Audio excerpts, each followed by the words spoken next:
Hi guys, it's Liz. It's Ash. And welcome back to the Liz and Ash channel. Today we are going to be giving you guys a deep dive into our finances and work experiences during our gap year. So remember, always grab your drink of choice. We're going to grab ours.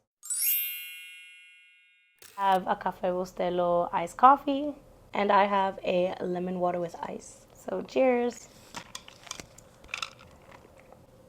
Now we're going to get right into the video. So we're going to do a deep dive into work experience. And again, you can go through unconventional means, meaning you can start building on your volunteer experience and apply those to your later work experience. So my church volunteer experience over the last 2 years has been the following.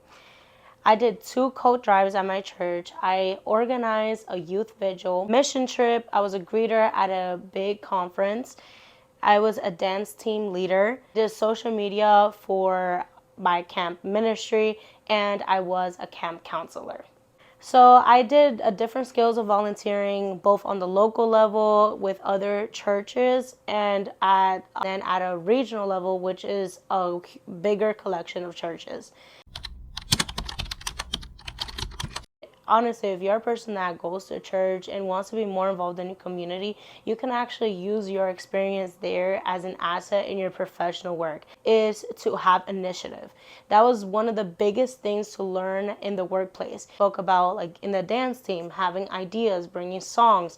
That's how I learned to just be a proactive person and learning how to adapt. So I don't want to take away from the fact that also being a good team player makes you a valuable employee. So I learned this through the food drive at my church, because as we were giving also clothes and food away, I realized that speaking to people is one of the biggest things you need to work on, like interpersonal skills and your communication skills. So going from the coat drive, then also being part of a mission trip in a new country, this is going back to adaptability. I went to Argentina, and at Argentina, I learned a different type of Spanish. Although I am almost completely fluent in Spanish, I learned how to adapt my Spanish to Argentinian Spanish so other people can understand me. Camp counselor experience. And in that way, I learned time management skills, again, initiative. But the biggest thing I learned is how to problem solve. Working with a diverse group of kids, my kids were adolescents, and also speaking with them and other camp staff, I realized that there is some type of code switching that needs to happen. How I speak to the age group I'm working with so that they can be identified with who I am as a counselor, and also help them have fun at camp. Also working with camp staff that I'm not necessarily really used to them, learning to adapt to how they work and also applying that to the way I work. One thing I really urge you is to be open to any type of experience, like I've said, but volunteering really helped push me and push out my boundaries and what my comfort zone was.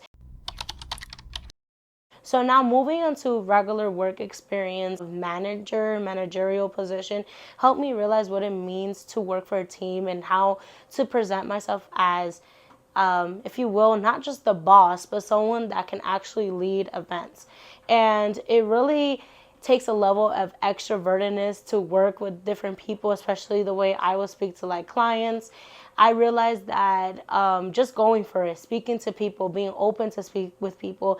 And one of the biggest things I learned as a house manager or a theater manager is being an active listener. There's so much things you can learn from people that you're working with, not just what they can provide to you, but actually learn from other people's experiences and apply it to how you work in the workplace. And honestly, you never know who you can be in contact with to help you get to where you want to go. And not only that, but actually make meaningful relationships and build trust with and confidence with other people. So one thing that honestly helped me for when I got into my master's program, because of people I encountered went to the same program I wanted to go to.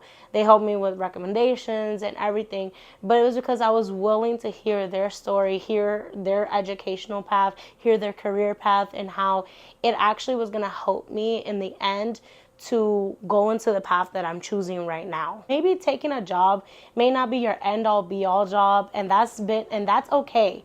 That is okay that you take a job that you may not like to gain experience. Like member mentality, realizing that every role in the team is important and valuable, and realizing you have to do your role to the best of your abilities because it helps the rest of your team. You guys are just a part of the bigger puzzle. And I feel like once I understood that, I realized how valuable, even as small as clearing a tabletop, to excellence in my efficiency to work, let's say even in an office space, that same work ethic applies in different areas, even if it just seems like, oh, I'm just moving a table. But if I start changing my mind, like I'm not moving a table, I'm actually being efficient enough so that we can all get cut off at the time that we need to get a cut off. Sometimes you have to go the extra mile to just be a little bit more attentive. And this is where I want to talk about emotional intelligence that you build as you work experience. You understand how to pick up on cues that are not so obvious. And Liz is gonna take over for finances.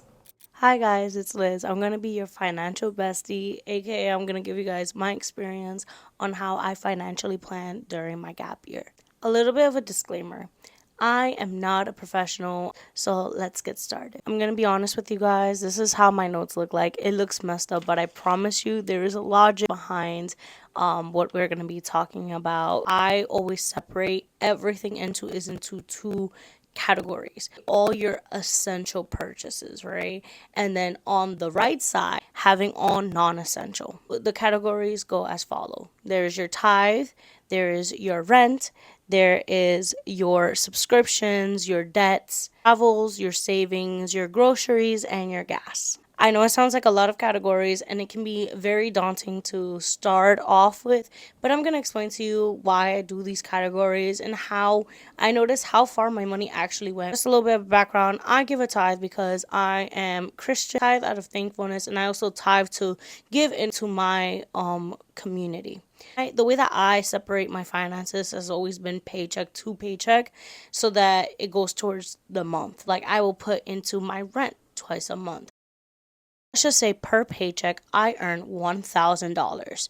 But in a month, I need to pay $600, which is cheap in New York. If I tried to pay the whole rent portion on one paycheck, I would have $400 to stretch for 2 weeks basically, and I have not even paid into my debts. I haven't paid into my savings. I haven't even paid into my travels. So the way that I have kind of worked on it is that I will give half every single time I get paid. The time I get paid, I put $300 aside for that payment. I'll spend on my other essential categories. Another essential category is debts. Say for me to pay off all of my debts, right? I just pay $150 across a couple of credit cards. But you need to think about your travel. I've mentioned before, and we mentioned multiple times, we're from New York City. Before this year, 2026, one of the ways that you could pay a Metro card. So they no longer have the Metro card. So basically, I would refill my card usually weekly. That was my personal like flow of things. But I knew that I needed to set aside $40 for transportation. I'm legitimately thinking, what are the subscriptions that you have that you know get you through your week, your day, whatever it is? You have to use your discernment on this, okay? For me, there's 2 subscriptions. Actually, there's 3 that I pay for consistently, Spotify and for Hulu, and it was $5.99. I think currently is $6.99. The last subscriptions that I would pay for is actually for InShot.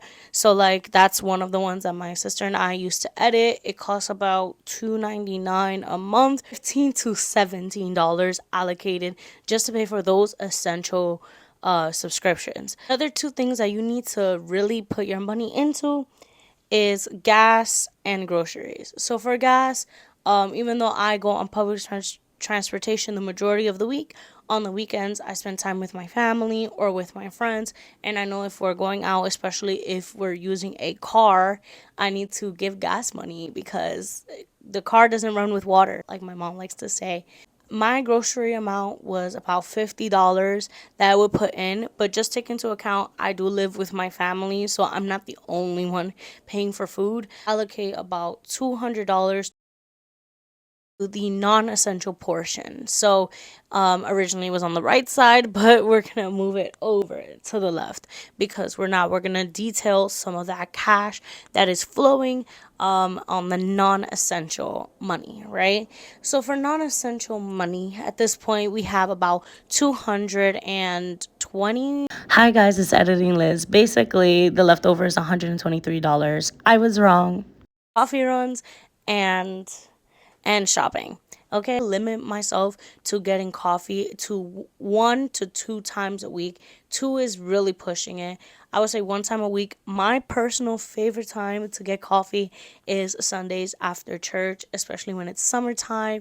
It's always so much fun to be able to go with like some of my friends from church, be able to go with my parents, and we kind of just make a little kind of almost dates about it. And it's really fun. And that's when I realized I enjoy having Dunkin' the most. And as I buy things, whether it's for school, for work, whatever I need at that moment, I think, like I said, use your discernment with it. Is it a want or is it a need? You have all the time to learn and build a new skill. Even if it's a new hobby, you have your time to invest in where you're going and live.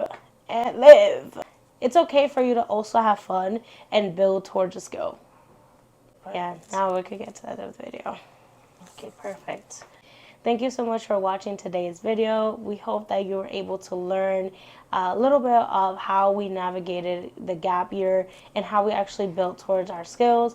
If there's any advice that you want to see, comment down below. Please like it. Please share it with your friends, family, and acquaintances. And acquaintances. We gotta get these watch views up. Thank you so much for that. And it's been real. It's Liz. It's Ash. And we'll see you in the next one.